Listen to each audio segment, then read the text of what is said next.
The bulldozer's engine roared outside my kitchen window at 7 in the morning, and I dropped my coffee mug on the tile. "Mom, we have a work order," the driver shouted over the noise, pointing at a laminated sheet stamped with the HOA seal. My son's playhouse, the one his grandfather built before he passed, was already half crushed under the yellow blade. I ran outside in my robe, screaming for them to stop, but the driver just shrugged and said, "Take it up with the board." That night, standing in the wreckage, I promised myself one thing. Deborah Whitfield would regret ever touching that playhouse. My name is Renee Castillo, and 6 months earlier, I was just another tired single mom trying to keep the peace in Maple Hollow Estates. I'd moved into this gated community for the good schools, the quiet streets, and the promise of family-friendly living the brochure swore by. My son Cameron was 8, obsessed with dinosaurs, and thrilled that our new backyard had just enough space for a playhouse. Deborah Whitfield ran the HOA board like a queen ran her court. Every lawn, every mailbox, every wind chime under her watchful eye. Neighbors called her the Colonel behind her back.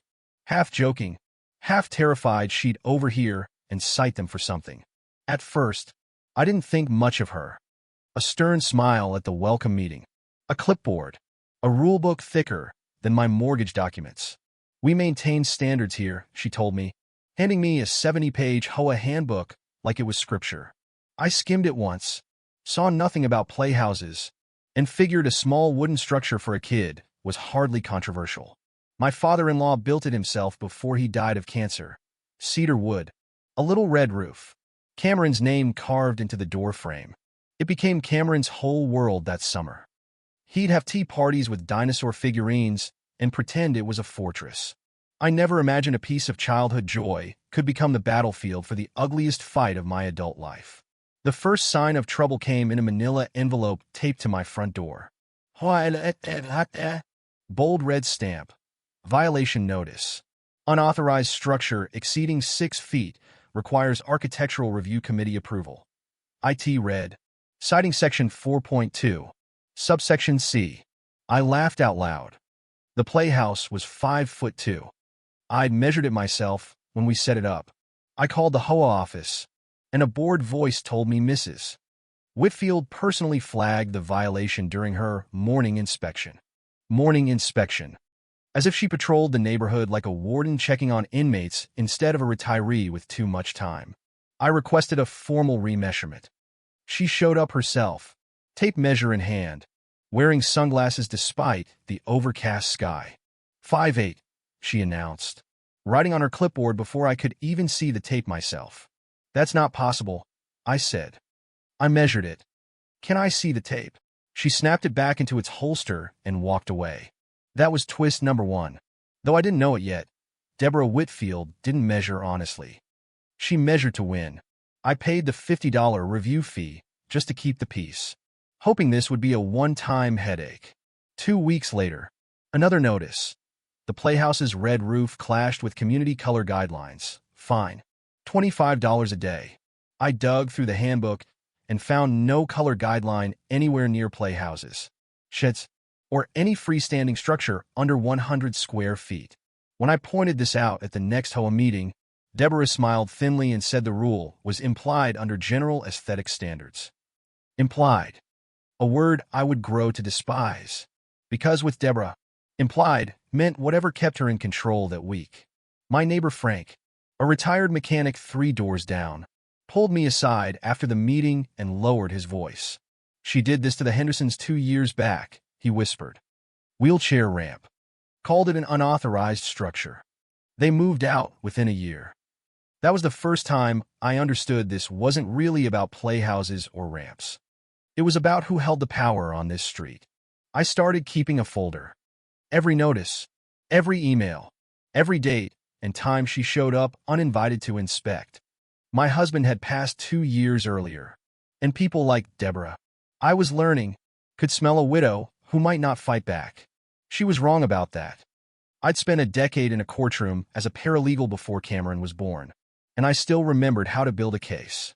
The next fine arrived for unpermitted decorative elements. The wind chime Cameron's grandfather hung on the porch before he died. I stood in my driveway holding that citation and felt something shift inside me. Quiet and cold. From grief into resolve. I began photographing every other yard on the block. The Petersons' unpainted fence. The Liu's oversized shed. The identical wind chimes on 3 other porches. None of them, of course, had received a single notice. Only my house seemed to trigger Deborah's tape measure. At the following meeting, I raised my hand and asked, politely, why enforcement seemed so selective. Deborah's smile didn't waver. Every case is evaluated individually, she said, based on the totality of the property's compliance history. My compliance history is 1 wind chime and a 5-foot playhouse, I said. The room went quiet. A few neighbors shifted in their seats. After the meeting, an older woman named Pat caught up to me in the parking lot, eyes darting like she was afraid of being seen. Get everything in writing, Pat murmured, and check the board's meeting minutes from 3 years ago. Look up Whitfield Construction, LLC. I didn't understand what she meant yet, but I wrote the name down anyway. Twist number 2 was sitting right there, waiting to be found. That night, I searched the county's public records website, typing Whitfield Construction, LLC with trembling fingers. The registered agent's address matched Deborah Whitfield's house number, off by 1 digit that looked suspiciously like a typo. I found 3 permits filed under that LLC for landscaping consulting fees, paid directly by the HOA Reserve Fund. My stomach turned. The woman fining me $50 for a wind chime had funneled thousands of HOA dollars into her own pocket. I printed everything, tucked it into my growing folder, and for the first time in months, I actually smiled at a violation notice. Because now I wasn't just defending a playhouse. I was building a case that could take down the entire board. But I wasn't ready. Not yet. I needed more than a coincidence in an LLC filing. I needed proof no lawyer could dismiss. So I did what any good paralegal would do. I got quiet. I got patient. And I let Deborah keep digging her own grave.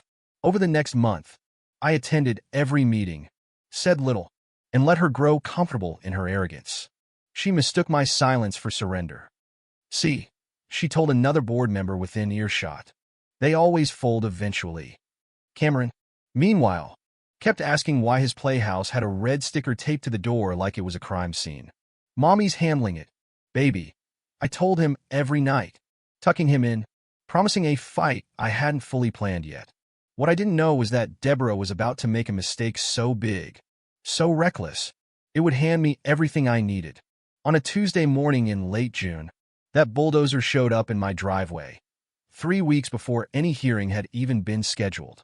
Deborah had authorized the demolition herself, without board approval, without a hearing, without so much as a phone call to me. Emergency safety hazard, she claimed later, waving a self-signed form like it was a court order instead of a scribble. I stood in the ruins of Cameron's playhouse, splinters of cedar and a shattered dinosaur figurine scattered across the grass.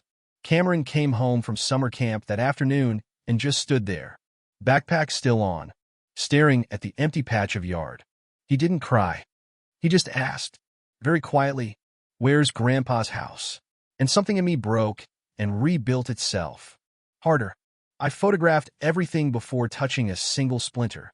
The wreckage, the tire tracks, the self-signed demolition order taped to my mailbox. I called a lawyer that same evening, a sharp woman named Alicia Grant who specialized in HOA disputes and community fraud. Unauthorized demolition of private property without board vote or judicial order, Alicia said, flipping through my folder, is not a gray area. It's a crime. She asked if I had proof of the bylaws requiring board consensus for structure removal. I did. Page 41. Highlighted months ago. You've basically built half my case for me already, Alicia said, impressed.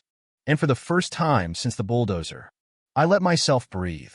We filed a police report for property destruction the next morning, along with a formal complaint to the state's HOA Oversight Division. Deborah, unbothered, sent me a new letter within days, demanding I remove the debris from my own destroyed playhouse within 72 hours. I almost laughed reading it. She'd crush my son's memory of his grandfather, and then fine me for the mess she made. Twist number 3 landed hard when Alicia's investigator found something buried in old county emails obtained through a records request. Deborah had ordered similar emergency demolitions twice before, both times on properties owned by residents who'd challenged her decisions publicly.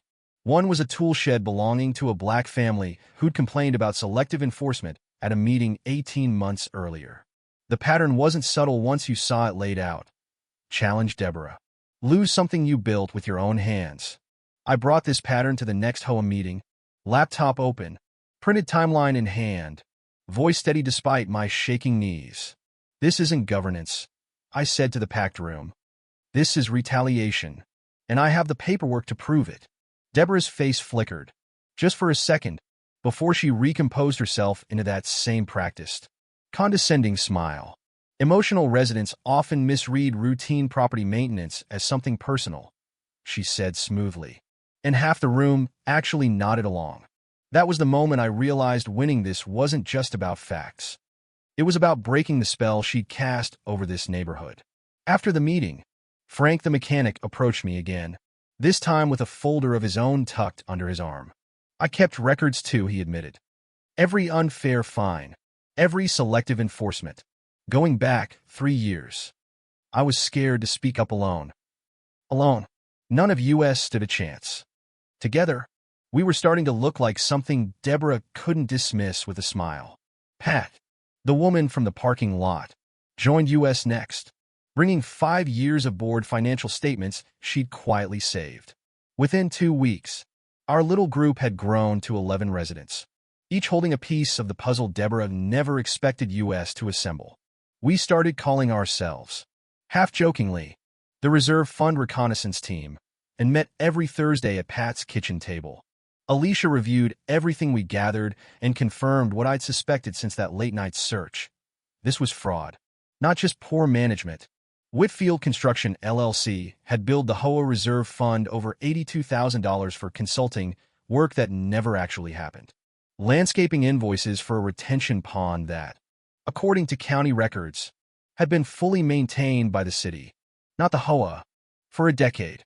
I sat with that number for a long time, $82,000, drained from a fund meant for roof repairs and pool maintenance. Meanwhile, my own legal case for the Playhouse demolition moved forward. Small claims court date set for early September.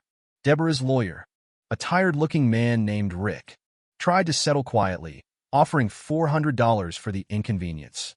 Alicia laughed in the negotiation call. That doesn't cover the materials, let alone the emotional damage to a grieving 8-year-old. We countered demanding full restoration costs, punitive damages, and, this was Alicia's idea, a formal apology read at a board meeting. Rick's tone changed instantly. The board will never agree to a public apology, he said, and that told us everything about who was really scared. Twist number 4 arrived through Pat, who discovered Deborah wasn't even elected to her current term. Her 2-year seat had expired 8 months earlier. Every decision she'd made since then, every fine, every demolition order, had come from someone with zero legal authority to make them. I read that discovery 3 times before it fully sank in. Deborah Whitfield hadn't been the board for the better part of a year.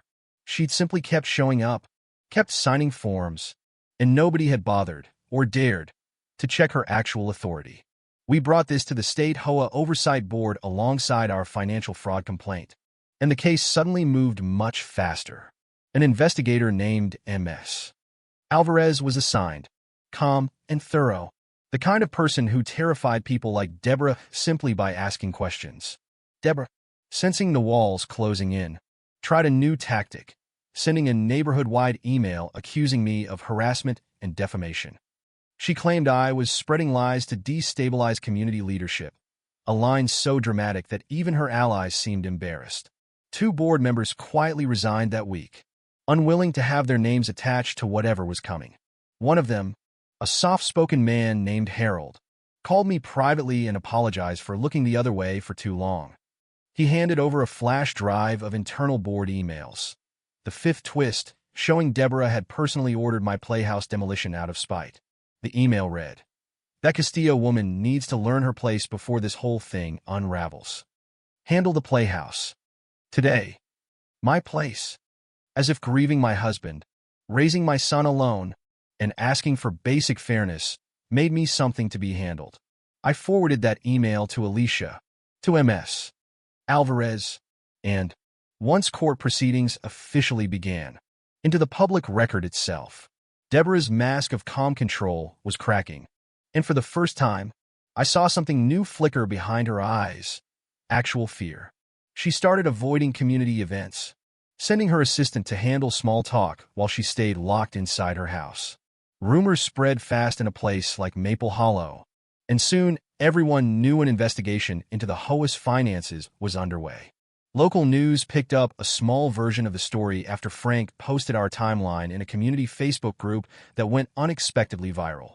Grieving widow fights HOA after bulldozer destroys late grandfather's Playhouse gift, read the headline. And my phone would not stop ringing. Deborah issued a statement calling the coverage one-sided and sensationalized. But by then, most of the neighborhood had already picked a side. Cameron saw himself briefly on the local news and asked me, wide-eyed, "Are we famous now?" I told him we were just telling the truth. With public pressure mounting and the state investigation accelerating, Deborah requested an emergency closed-door meeting with the remaining board members. What she didn't know was that Harold, still technically on the board for one more week, had already agreed to record it for U.S. The closed-door meeting happened in Deborah's living room, 6 people crammed around a coffee table stacked with printed complaints. Harold's phone sat innocently by the fruit bowl, recording every word while Deborah paced and demanded loyalty from the remaining board. "We deny everything," she instructed. The demolition was a safety measure. The consulting fees were legitimate. "We stay unified."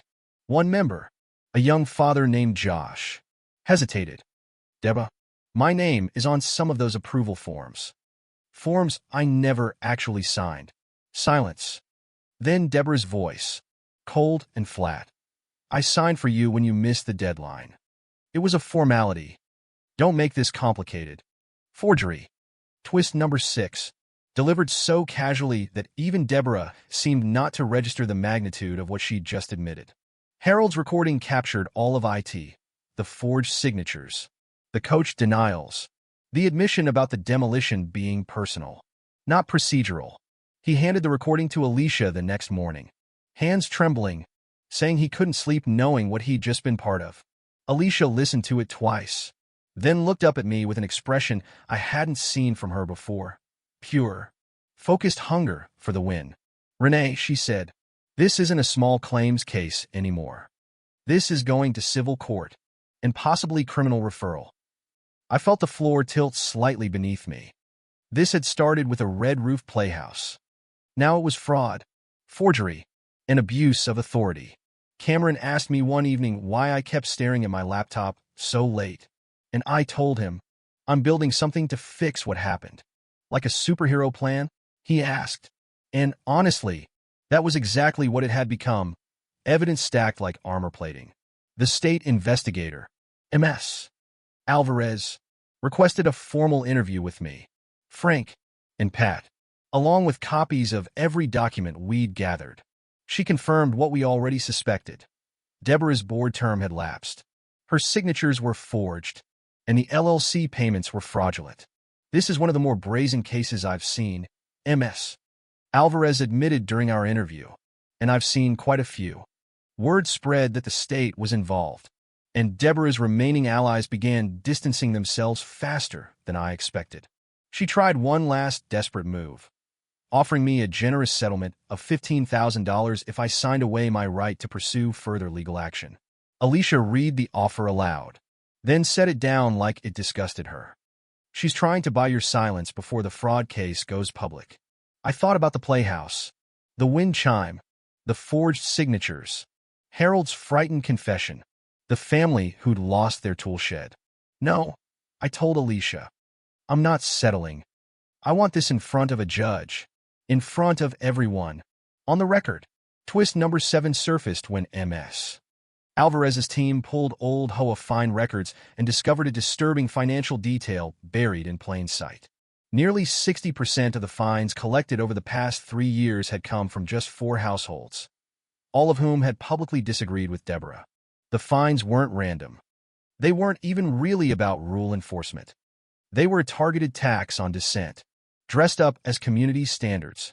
I sat with Frank and Pat one evening, spreading the evidence across the table like pieces of a puzzle finally showing its full picture. She wasn't just controlling, Pat said quietly. She built an entire system to punish anyone who questioned her. Frank shook his head. 2 years. I paid 2 years of fines for a mailbox flag, she said was unauthorized. Never questioned it once. None of us should have had to question it, I said. That's exactly what she counted on, that we'd rather pay than fight. As the civil suit date approached, Deborah's public appearances grew rarer, her emails shorter, her tone increasingly defensive and brittle. She posted one final message to the community forum. I have only ever tried to protect the value and integrity of this neighborhood. The replies came fast and unforgiving. Neighbors sharing their own stories of unfair fines, forged approvals, and unexplained demolitions. Even people who'd once defended her started asking, publicly, why the reserve fund showed $82,000 paid to her own company. The night before the hearing, I sat on Cameron's bedroom floor, watching him sleep, thinking about how far this had traveled from a red roof. I thought about his grandfather, a quiet carpenter who never raised his voice, who built that playhouse with arthritic hands, one board at a time. This is for you too, I whispered to a memory. Closing Cameron's door softly, ready for whatever the courtroom would bring. Alicia called that night with one more piece of news. The 8th twist, small but sharp enough to change everything about the hearing's stakes. The county building department had never issued Deborah a permit to operate demolition equipment, meaning the bulldozer job itself was fully illegal. Not just unauthorized by the board, illegal under county code, opening the door to additional fines and even potential criminal liability for property destruction. She didn't just break HOA rules, Alicia said. She broke actual law. This just went from a civil case to something much bigger. I barely slept that night, equal parts terrified and, for the first time in months, genuinely hopeful about what tomorrow might bring. The courthouse parking lot was already crowded when I arrived. Neighbors from Maple Hollow filling the benches inside like they'd bought tickets. Deborah walked in wearing a tailored suit, chin high, flanked by Rick, who now looked more exhausted than confident. Cameron stayed home with his aunt, but he'd insisted I take a small dinosaur figurine from the wreckage. For good luck, he said. Alicia opened calmly, laying out the timeline, the citation, the illegal demolition, the forged signatures, the fraudulent LLC payments. She played Harold's recording for the courtroom, Deborah's own voice filling the silence. That Castillo woman needs to learn her place. A collective gasp rippled through the gallery. Even Rick flinched, glancing sideways at his client like he was hearing it for the first time too. Deborah's composure cracked slightly, jaw tight, hands gripping the edge of the table as the judge asked her to respond. I was protecting community standards, she said, voice thinner than before. Sometimes tough decisions are necessary for the greater good. The greater good, the judge repeated flatly, does not include operating unpermitted demolition equipment on private property without a hearing. Twist number 9 landed when the county building inspector took the stand, confirming Deborah had personally rented the bulldozer under a fake business name. Whitfield Grounds Maintenance, he read from the rental agreement, a company that, according to state records, had been dissolved 4 years earlier. She'd used a dead company's name to hide her identity from the equipment rental office, terrified even a bulldozer company might ask questions. Alicia pressed further, introducing the pattern of retaliatory fines against dissenting households, backed by 3 years of financial data. This wasn't governance, Alicia told the judge. This was a system built to punish disagreement and enrich one woman at community expense. Deborah's lawyer tried to object, calling it character assassination, but the judge allowed the evidence, noting its clear relevance to intent. During recess, Frank leaned toward me in the hallway and whispered, I never thought I'd see her sweat like that in my life.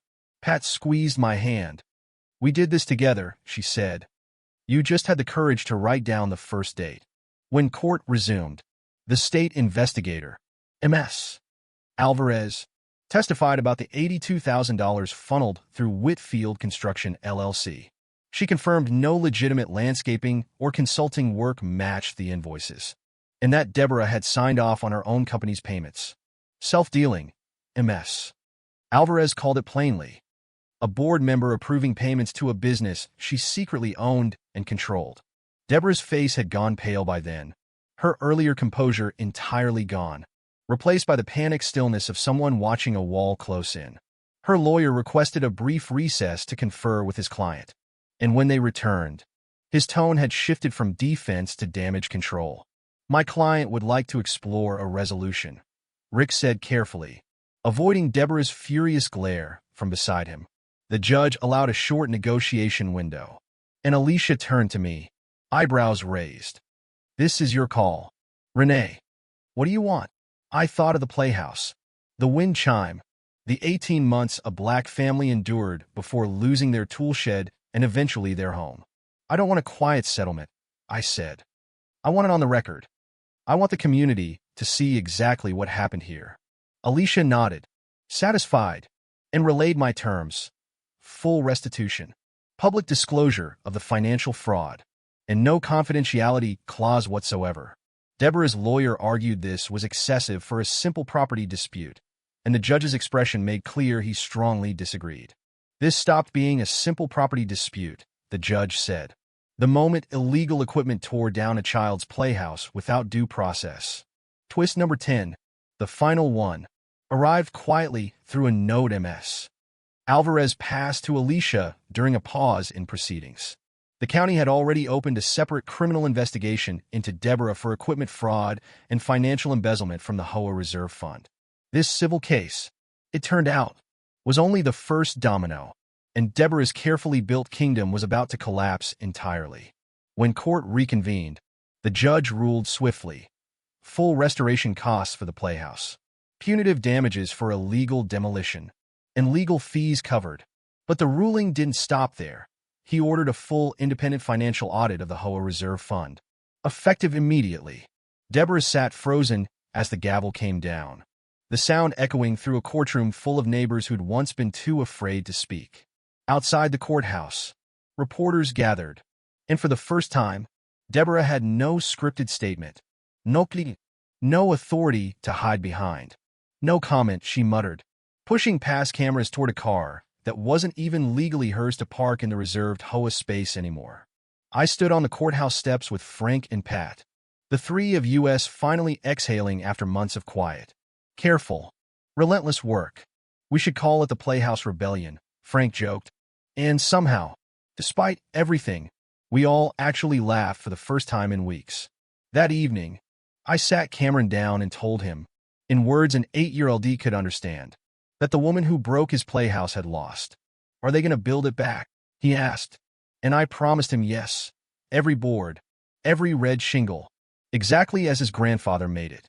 Within a week, the criminal investigation into Deborah expanded, uncovering additional fraudulent payments dating back nearly 6 years.